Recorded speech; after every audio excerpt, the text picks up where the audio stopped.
Assalamualaikum warahmatullahi wabarakatuh.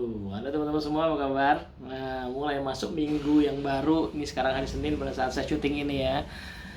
Eh, Bagi saya ini minggu keempat, ya. Bagi orang lain mungkin minggu yang kesekian gitu ya. Dan kantor kita, bisnis kita, teman-teman saya juga cerita mungkin mulai bertanya-tanya. Ini udah sebulan kita kerja di rumah begini, gimana ceritanya nih revenue kita ya kan?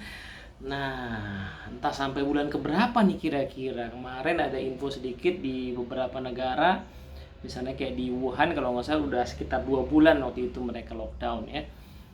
Nah, kita sih mah nggak sampai total lockdown, tapi cukup signifikan perubahan yang kita lakukan di dunia bisnis gitu. Nah, hal ini kadang-kadang menimbulkan kecemasan, ya, keraguan-raguan, ketakutan. Nih gimana nasib bisnis saya, industri saya, pekerjaan saya gitu. Sebagian besar industri mungkin kelihatannya masih ongoing ya, masih jalan terus. Tapi sebagian yang lain sebenarnya mulai ketar-ketir ya. Beberapa yang bergerak di dunia event misalnya, eventnya nggak mungkin diadain, orang berkumpul nggak boleh. Itu gimana ceritanya ya kan?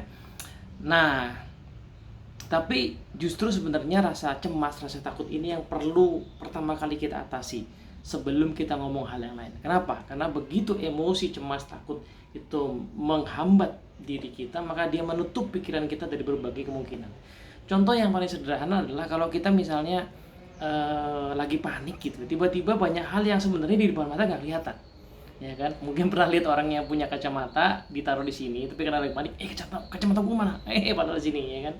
Atau orang lagi pegang pulpennya mana, padahal lagi di tangannya dia sendiri gitu. Jadi banyak orang yang sedang mengalami emosi yang sangat tinggi, pikirannya tertutup, maka emosi yang negatif ini yang perlu pertama kali kita atasi dulu. Nah, ini bahasan kita di video kali ini, bagaimana mengatasi kecemasan di masa krisis. Nah, kita perlu bedah dulu nih, sebenarnya apa penyebab terjadinya cemas ya. Nah, cemas atau takut sebenarnya emosi yang sama aja dengan emosi yang lain. Dia reaksi alamiah kita yang menggerakkan perilaku kita, tujuannya itu. Ya kan? Emosi senang menggerakkan perilaku kita untuk mendekat, tapi emosi yang negatif, takut, ragu-ragu menggerakkan kita untuk menjauh. Jadi alamiahnya emosi takut, cemas, ragu-ragu itu membuat kita ingin menjauhi sesuatu yang kita anggap berpotensi untuk mencelakai kita. Nah, jadi memang benar ya, harusnya kita memang alamiah punya rasa cemas. Tapi ketika cemas ini berlebihan dan menghambat tindakan kita untuk mencari solusi, baru dia bisa dikendalikan. Jadi pertama-tama ya, sadari bahwa rasa cemas ini sebenarnya memang sesuatu yang alamiah ya kan. Nah, mari kita lihat dulu cara kerjanya emosi itu sebenarnya gimana. Nah, Pak Stephen Covey dalam bukunya Seven Habits menarik ya, ketika membahas habit yang pertama, beliau katakan bahwa orang yang pada umumnya itu bereaksi secara reaktif. Kok aneh ya, merespon secara reaktif gitu ya. Nah, maksudnya apa? Ya, respon reaktif adalah respon ketika kita mengalami stimulus, sebuah kejadian, dan langsung merespon based on dari si stimulus tadi. Jadi misalnya ya, kita ditakut-takuti oleh seseorang, kita memang takut betulan, itu namanya reaktif. Kita dihina oleh orang, kemudian kita marah, itu respons yang reaktif. Itu wajar, tidak ada yang salah dengan respon itu, cuman ini respon yang tidak efektif. Maksudnya respon yang tidak akan membuat kita berhasil dalam jangka panjang. Nah, padahal sebenarnya menurut Stephen Covey ya, antara stimulus dengan respons yang dimiliki oleh manusia itu ada ruang di situ. Ruang itulah letak kebebasan kita sebagai manusia.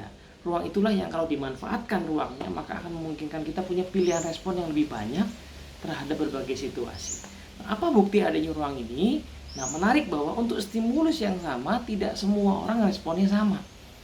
Nah, kalau di depan kita ada singa, ya kan, maka tidak semua orang akan lari atau takut atau cemas.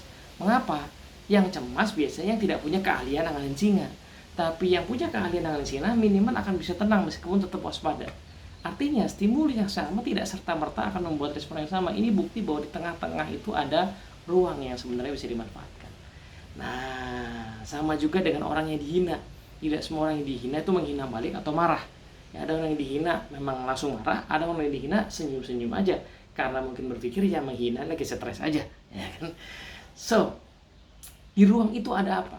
Nah, ternyata di ruang itu ada 4 anugerah yang dimiliki unik khas punyanya manusia. Nah, anugerah yang pertama adalah kesadaran diri. Anugerah kedua namanya imajinasi. Anugerah ketiga namanya hati nurani. Anugerah keempat namanya kehendak bebas. Nah, kita bahas satu-satu ya. Kesadaran diri adalah kemampuan manusia untuk mengambil jarak dari dirinya sendiri, dari pikirannya, dari perasaannya, untuk mengevaluasi kenapa saya marah, oh saya lagi kesel, saya lagi senang. Nah, kemampuan ini khas punya manusia karena memungkinkan kita untuk kemudian memilih respon yang lebih tepat, memilih pikiran yang lebih tepat. Kok saya sibuk bacain berita-berita korban terus? Padahal ada berita lain yang lebih bermanfaat atau ada bacaan lain yang lebih bermanfaat. Kenapa saya milih ini terus? Nah, kemampuan mengevaluasi pikiran kita ini namanya kesadaran diri. Gara-gara kesadaran diri, maka manusia bisa memilih pikiran, memilih perasaannya, memilih tindakan. Yang kedua, imajinasi. Imajinasi adalah kemampuan membayangkan sesuatu yang tidak ada di depan mata kita, adanya di dalam pikiran kita. Nah, pada saat seseorang reaktif, sebenarnya dia berimajinasi juga. Hanya saja imajinasinya didirect oleh stimulusnya. Ya, kalau semua berita isinya menakutkan, maka imajinasinya jadi menakutkan. Orang yang proaktif, orang yang menggunakan ruang antara stimulus respon ini adalah orang yang memilih imajinasinya. Dia memilih mengimajinasikan possibility, memilih mengimajinasikan alternatif solusi. Ya, kalau anggaplah betul misalnya nanti kondisi ini berlangsung sampai akhir tahun, maka Januari saya mau ngapain? Dia memilih untuk mengimajinasikan itu tadi. Nah, dari alternatif imajinasi tadi, kita juga bisa menggunakan anugerah yang ketiga, yaitu hati nurani. Nah, hati nurani adalah suara dalam hati kita yang memberitahu kita mana tindakan yang lebih baik, mana tindakan yang lebih tepat. Sejak kita kecil kita punya hati nurani ini, buktinya adalah pada saat kita berbuat salah, zaman dulu kita takutnya minta ampun. Dan kita akan memaksa diri untuk meminta maaf meskipun itu tidak menyenangkan. Kenapa? Karena hati nurani sudah mengatakan demikian. Nah, cuman suara hati nurani kadang-kadang kecampur sama suara-suara noise dari stimulus ini yang ada di sekeliling. Maka menggunakan hati nurani adalah bertanya secara mendalam, oke, ini alternatif yang saya punya, mana yang lebih baik untuk saya pakai sekarang? Mana tindakan yang lebih benar untuk saya kerjakan sekarang? Mana yang lebih baik saya baca? Mana yang lebih baik saya pikirkan? Nah, setelah kita pilih dengan hati nurani, maka kita perlu menindaklanjuti dengan tindakan nyata. Namanya kehendak bebas. Kehendak bebas adalah anugerah yang diberikan kepada manusia untuk memaksa dirinya melakukan hal yang sesuai dengan keinginannya. Kita tahu obat itu pahit, tidak enak, tapi kita minum kalau kita sakit. Kenapa? Karena kita punya kehendak bebas demi kesembuhan. Nah, kehendak bebas akan mengajak kita untuk bisa memilih tindakan yang benar, meskipun itu belum tentu nyaman buat kita. Ya, saya hari ini mestinya kontak 20 klien, prospek. Tapi saya tahu bahwa ngontek ini kemungkinan nggak diterima, nggak diangkat, nggak direspon karena mereka juga lagi struggle. Tapi karena ini tindakan yang benar, ini yang harus saya lakukan sekarang di kondisi yang lagi krisis begini, saya harus menanam terus, ya saya kerjakan. Ini yang namanya kehendak. Saya harusnya ngajak tim saya belajar, diskusi, gitu. Karena kondisi lagi begini, tidak banyak aktivitas yang di lapangan, oke kita belajar sama-sama rutin. Nah, tapi kan aktivitas belajar ini nggak penting, nggak nyaman. Bukan nggak penting, tidak nyaman ya kan.